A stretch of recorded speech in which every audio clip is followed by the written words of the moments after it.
Hello, and thank you once again for tuning in to another episode of the Struggles, Strength, and Success podcast. I am your host, Prophetess Sharon Thomas, and we are delighted that you decided to come and join us again on tonight. We are delighted and we are so thankful for your support and for your participation. And so on tonight, we have a special guest. And so on tonight, we're going to be discussing endometriosis. And so on tonight, we have a special guest. She's all the way from Garfield, Georgia. She's a wife. She's been married for 7 years. She does have a daughter that's 7 months old. And guess what? She is a praise and worship leader in her ministry. And also, she is a person who have been in having a problem with what we're discussing on tonight. And so I want to introduce to some and present to others none other than this woman of God, Gazzie White, all the way from Garfield, Georgia. God bless you, woman of God. God bless you. Hi, how are you tonight? All right. God bless you. Thank you so much for just coming and making the decision to receive the invitation to come and discuss something that's very dear to myself as well as you. And I'm sure a lot of women, because there are more than 200,000 cases in the U.S. each year. And so we're going to be discussing endometriosis. And so we thank the Lord for having Gazzie White with us on tonight. And she's going to share her experience with us. And so right now we're going to allow her space to tell us who Gazzie White is. Well, first of all, Gazzie White, above all else, I am definitely a child of God. I am a lover of Jesus Christ, my Lord and Savior. I am a worshiper. Worship is near and dear to my heart. I just became, I've been a wife for going on 6 years, 6 to 7 years in actually Valentine's Day. So I'm excited to celebrate my anniversary. I am a new mommy. My baby girl will be 8 months old, the 22nd of this month. So we are excited to celebrate that with her. I'm a worship leader, as I stated before. And what I love about the next thing, I am becoming this journey with endometriosis, this journey just with becoming a new mom and being a wife and just everything all together now. Yes. I am learning to see who Gazzie is becoming in the future. Yes, that is wonderful. And she's growing and we thank the Lord that she has been married for 6 years. That is a blessing. And she is a praise and worship leader. And so we know that, it's good to sing, quartet, but there's nothing like worship. And so she's a praise and worship leader. She will lead you into worship. And so on tonight, as we discuss endometriosis, Gazzie, could you describe the symptoms you experienced before diagnosis? Yes. So before diagnosis, just to give a general overview of what endometriosis is, it's when tissue grows outside of your uterus. So it's like all that tissue and it just causes a lot of pain. Before I even knew I had endometriosis or what endometriosis is, because a lot of people don't even know what it is. Yes.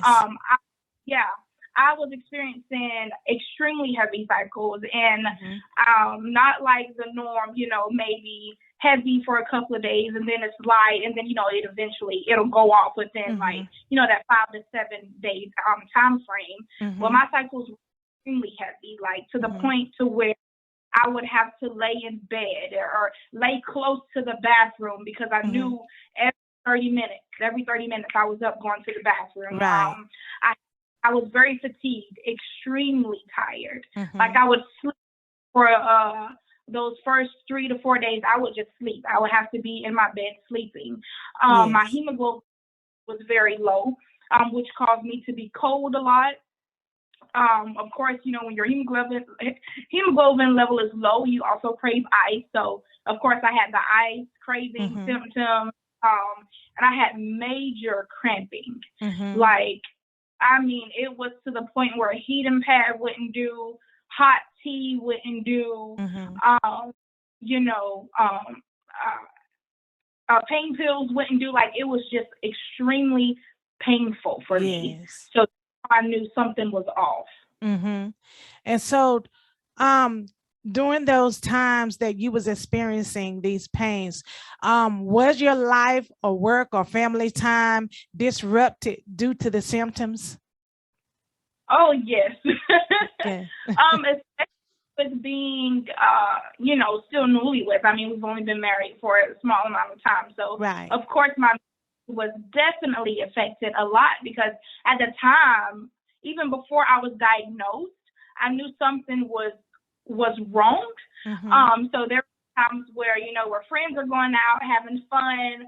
There were so many engagements I had to pass up. So many, you know, just outings I had to say no to, and I wasn't at liberty to speak on because of course I wasn't comfortable with speaking on what was going on.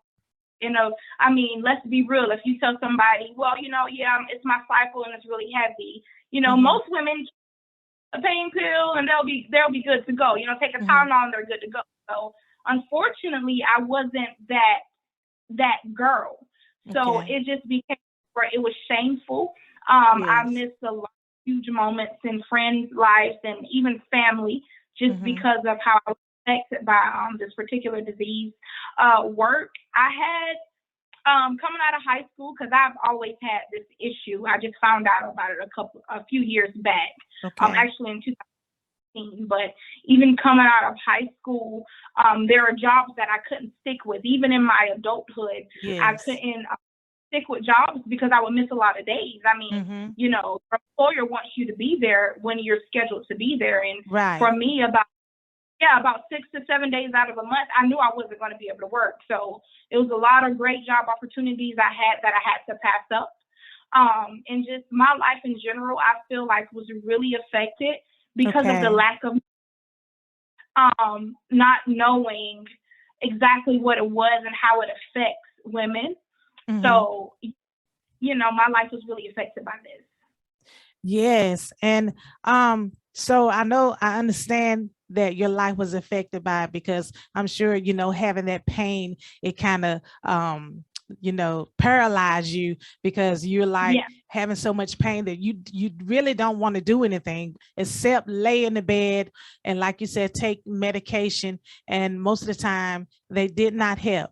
And so as you were going through these symptoms and having this pain, were there any procedures and or treatments before you received a diagnosis?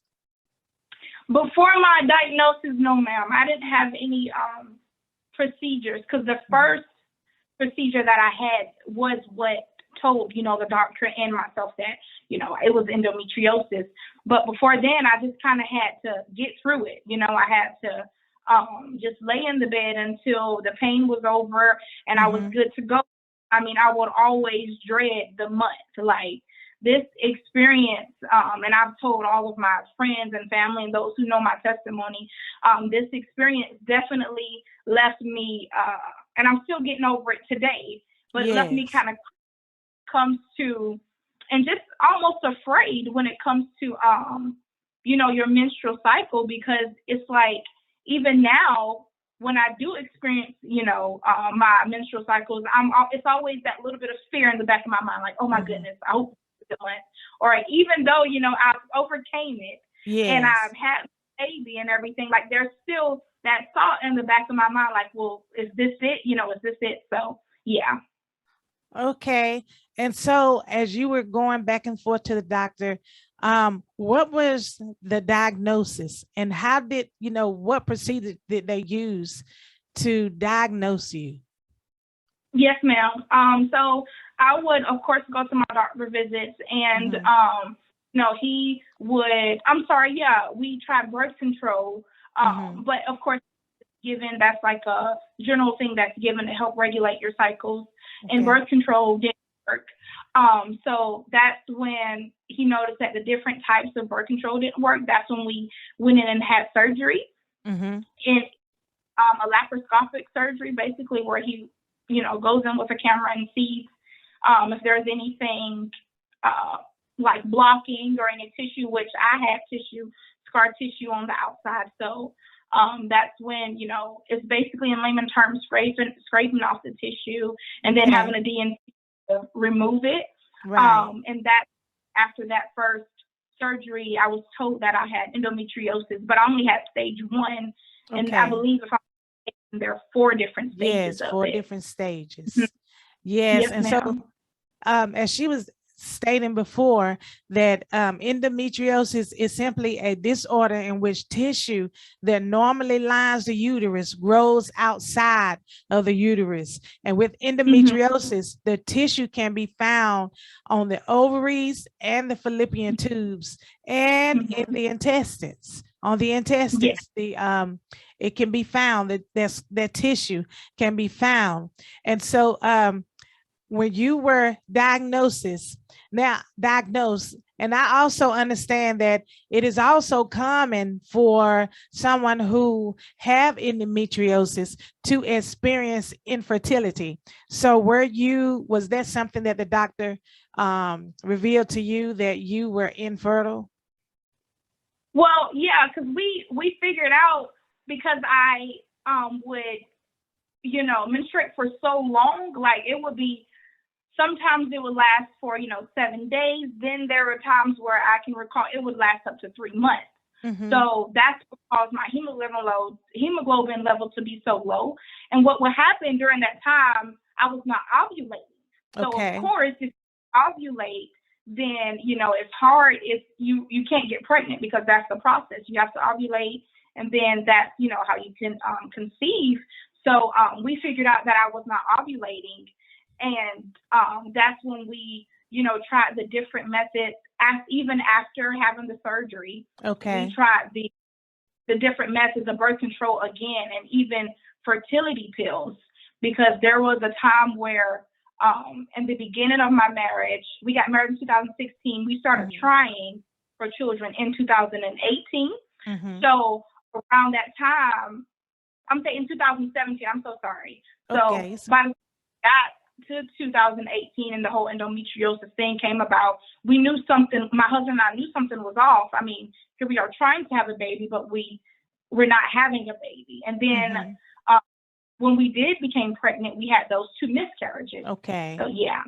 And so the miscarriages were a product of you having endometriosis. Yes, ma'am. Okay.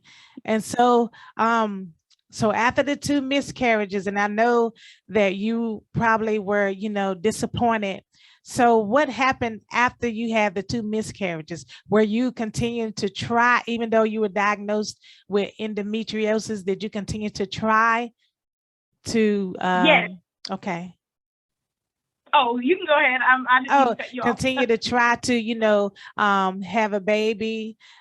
Were you trying, or were you like in the back of your mind, like, I'm not going to try anymore because, I know I have endometriosis and I know what the doctor told me. So were you going to continue to try to have a baby? Yeah, definitely. Because of course I knew the report that I had with endometriosis, and I know that we were trying to, as far as my OBGYN and myself, we were definitely trying to find a way for my body to ovulate every month. We were definitely doing that. But God promised me, I knew God had promised me a child. He showed me in a dream. And so I was like, okay, God, I know, what we're finding, and I know what my body's doing, but I know the promise that you gave me. So I told myself, after that second miscarriage that I had in early 2018, I got discouraged. I'm not going to lie. Discouragement, depression, oppression, all of these things came, and it was overwhelming at times. But I had a great support system. My spiritual my parents, my family, friends, they encouraged me and they helped me walk this journey out to where I couldn't do anything but believe. Even when I was in disbelief, it was like, God, I believe, but help my unbelief, you know? So Yes. they definitely helped me along the journey. And it got to the point where I put it in God's hand. I had to put it in God's hand because for me, worrying about it on a daily basis is draining, especially everyone else around you pregnant and the very thing that you want, it seems like you can't. So it got discouraging, but with the help of just, of course, praying and worshiping and fasting and truly, truly surrendering it to God, and then my support system, I let it go. And then I had my last surgery in 2000. And after I had that final surgery, that's when I just took the time out to just strictly focus on myself and my relationship with God. And then a couple of months after that, if not a month after that, I was pregnant. So let me ask you a question. What was the surgery for? The surgery was to go in once again and see if I had any scar tissue. Because back in 2019, I started the whole process over of bleeding and not being able to stop. And my hemoglobin level dropped low again. So my GYN went in to see, okay, something is causing this bleeding. And he did discover I had mass scar tissue.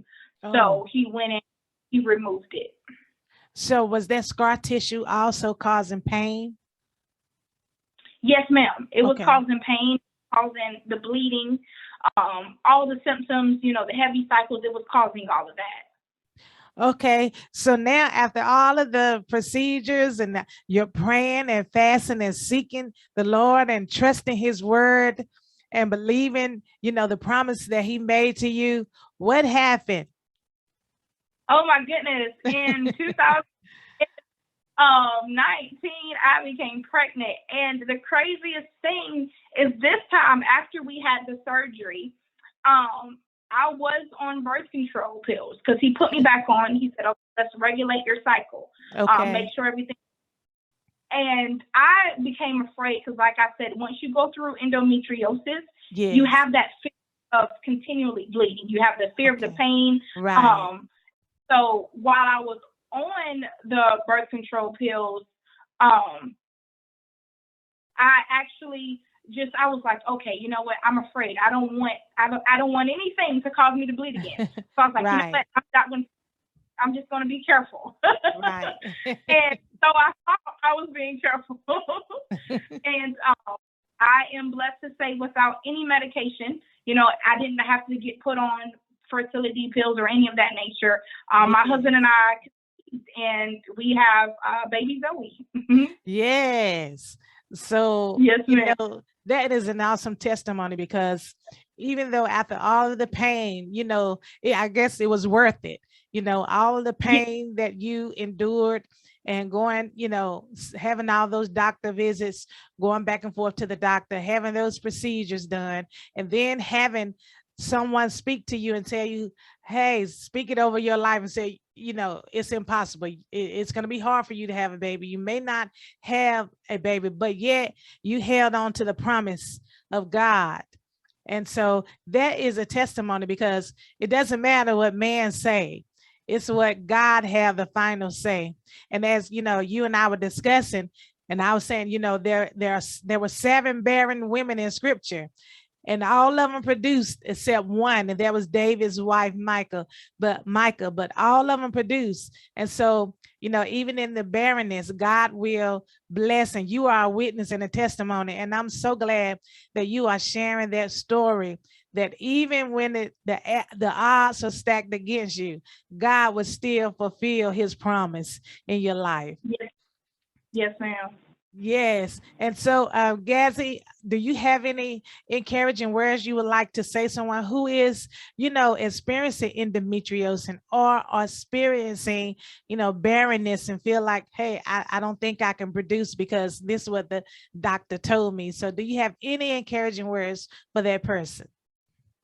Yes, I would. I've always loved to um, tell women to leave your options open, because I got to the point where it was a point where I was like, okay, God, even if I know, even if I can't, I know you are still able. Yes.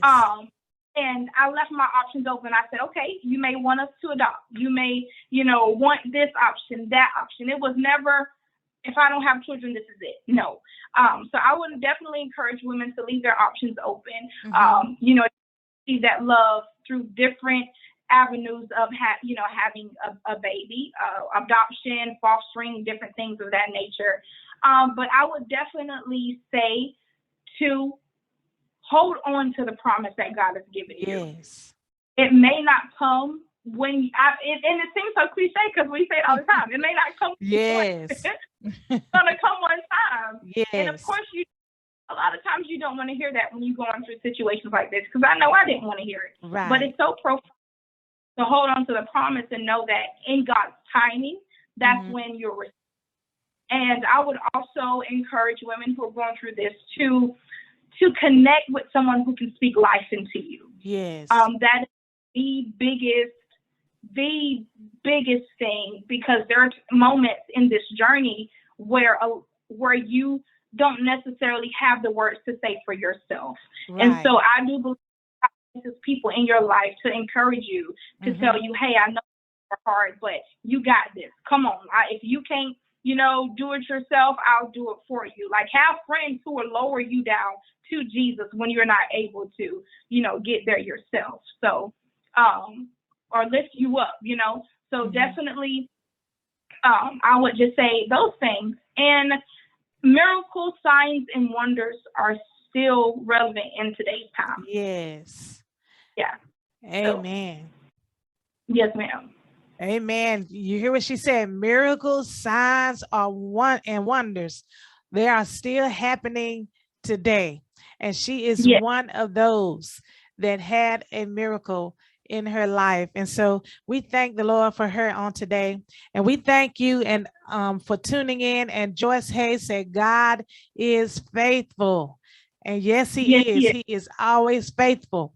And he is faithful to his promises. Everything that he said that he was going to do, he does.